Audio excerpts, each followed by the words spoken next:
అలాగే సార్ చాలా మంది బయట ఏదైనా ఒక అంశం జరుగుతున్నప్పుడు దాన్ని డైవర్ట్ చేయడానికి వేరే ఏదో ఒకటి తీసుకురావాలి అనేది రాజకీయంలో జరుగుతూ ఉంటుంది. ఏదైనా ఒకటి ట్రావెల్ అవుతున్నప్పుడు. సో ఇప్పుడు ఆల్రెడీ ఎస్ఎల్బిసి నడుస్తూ ఉంది. సో రేవంత్ రెడ్డి గారే మీ వెనకుండి ఇదంతా నడిపిస్తున్నారు అనేది కూడా కొంతమంది మాట్లాడుతున్నారు. నేను నన్ను ఇట్లా పట్టుకొని నడిపించడానికి నేను తోలుబొమ్మనా ఇట్లా ఆడించడానికి? నేను 3 పీజీలు చేసినమ్మా. 24 సంవత్సరాలు జర్నలిజంలో ఉన్నా. నేను జర్నలిజంలో ఉన్నప్పుడు ఆయన గోడలకు రాతలు రాసుకుంటున్నాడు. నేను వార్తలు రాసే టైంకి అర్థమైందా అమ్మా? నన్ను ఒకరు ఆడించడం ఏందమ్మా?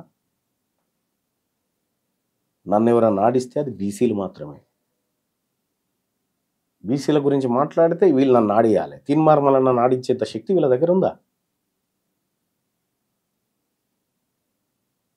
ఇవాళ తీన్మార్మలన్న బీసీ వాదంతో ఆడిస్తుండు కాబట్టే ఇవాళ 5 ఎమ్మెల్సీలలో 3 ఎమ్మెల్సీలు బీసీలకు దక్కినాయి. తీన్మార్మలన్న ఆడిస్తుండు బీసీలతో కాబట్టే నువ్వు అగ్రకులమని పెడితే ఓడగొట్టి ఇంటికి పంపించావు. విషయం ఏంటంటే తీన్మార్మలన్న ఆడించేటువంటి శక్తియుక్తులు వాళ్ళకి ఏం లేవు. ఏమన్నా ఆడిస్తే ఈ బీసీల మీద రాష్ట్రంలో ఉన్న ప్రభుత్వాలను పార్టీలను ఆడిస్తాం. సార్ మొన్న మీరు ప్రెస్ మీట్ మాట్లాడినప్పుడు ఈ కులగణన సర్వే గురించి ముఖ్యమంత్రి కేసీఆర్ గారు అంతకుముందు చేసిన సర్వేని అండ్ ఆయన చేసిన సర్వేని పొగడ్డం జరిగింది. మీరు నెక్స్ట్ మళ్ళీ బీఆర్ఎస్ పార్టీలో జాయిన్ అయ్యే అవకాశాలు ఉన్నాయా? ఎందుకు ఆయన్ని పొగడ్డం జరిగింది? లేదమ్మా, నేను ఎందుకు పొగిడినమ్మా? నేను పొగడలేదమ్మా. మీకు అట్లా కనిపిస్తే నేను ఏం చేస్తా? కేసీఆర్ గారు 2014లో సమగ్ర కుటుంబ సర్వే చేసిండు. కులగణన గారు సమగ్ర కుటుంబ సర్వే చేసిండు. దాంట్లో కులం అనేటువంటి ఆప్షన్ కూడా తీసుకున్నాడు. దాన్ని అధికారికంగా ఎక్కడ బయటపెట్టలేదు అనేది రాష్ట్ర ప్రభుత్వం చెప్తా ఉంది. కానీ ఎంహెచ్ఆర్డి వెబ్సైట్లో అది ఉండే దాన్ని డిలీట్ చేసినట్టు ఉందో లేదో కూడా చూడలే నేను. ఆ రోజు కేసీఆర్ గారు చేసినటువంటి సర్వే రిపోర్టు ఎందుకు మీరు ప్రజాక్షేత్రంలోకి తీసుకురాలేదని కేసీఆర్ గారిని విమర్శించడం జరిగింది. కానీ ఆ సమగ్ర కుటుంబ సర్వే అని ఎప్పుడు చెప్పలేదు నేను.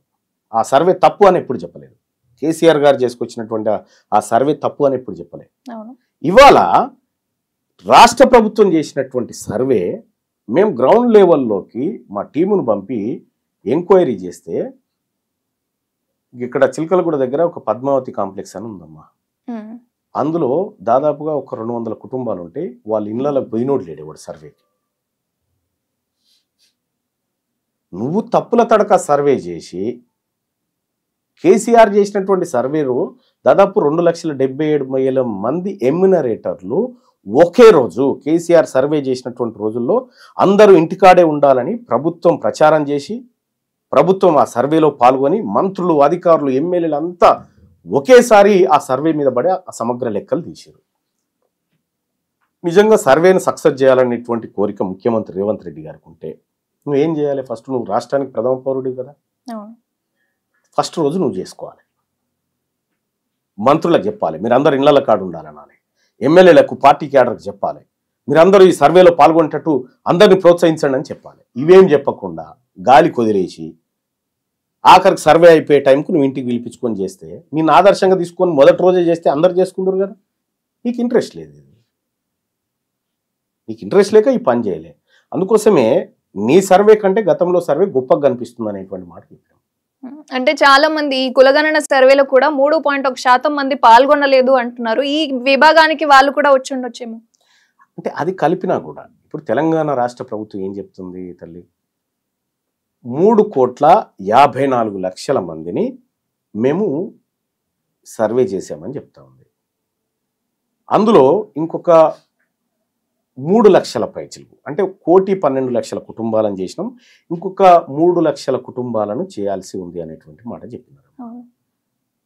ఇప్పుడు మీ గ్రామంలో ఎంతమంది ఉన్నారు అనేది మొత్తం ఎంక్వైరీ చేస్తే తెలుస్తుంది. అవునా? మీ ఊర్లో సగం మందిని చేసి మిగతా వాళ్ళు ఎంత ఎట్లా చెప్పొస్తుంది? 16 లక్షల మంది మిగిలిపోయారు నువ్వు ఎట్లా చెప్పగలిగినావు?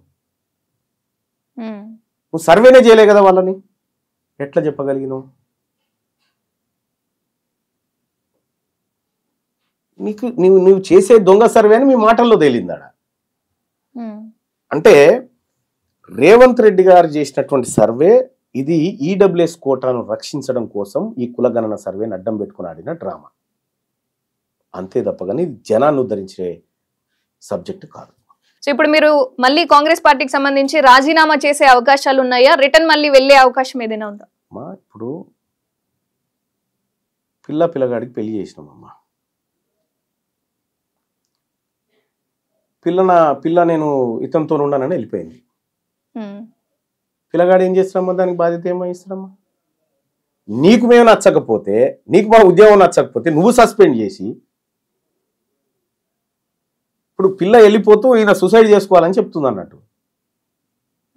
అర్థమైందమ్మా కాన్సెప్ట్? ఇక్కడ మీరు తెలంగాణ రాష్ట్రంలో బీసీ ఉద్యమాన్ని అంచడానికి ఈ కుట్రబన్ని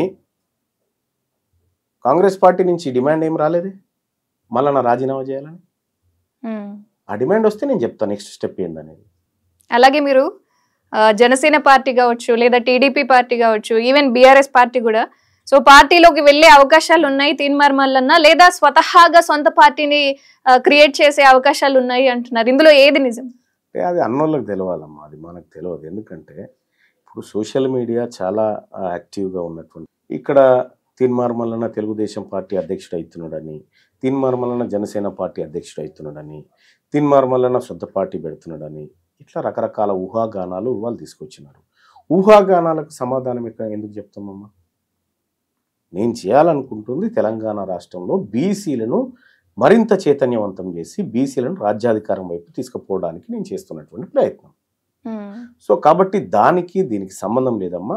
నేను సరే మరి అది ఎందుకు ఖండించలేదు మళ్ళీ అంటే, ఒక 4 రోజులు నడవని తప్పేముంది, మంచో చెడు నా గురించే చర్చ జరగాలనుకునేవాడిని కాబట్టి అది నడిచింది అంతే. ఇప్పుడు మీడియా అందరితోటి నేను పైసలు ఇచ్చి పని చేయించలేను కదా, కొన్నిసార్లు అవకాశం వచ్చినప్పుడు పని చేయించుకోవాలి వాళ్ళతోటి.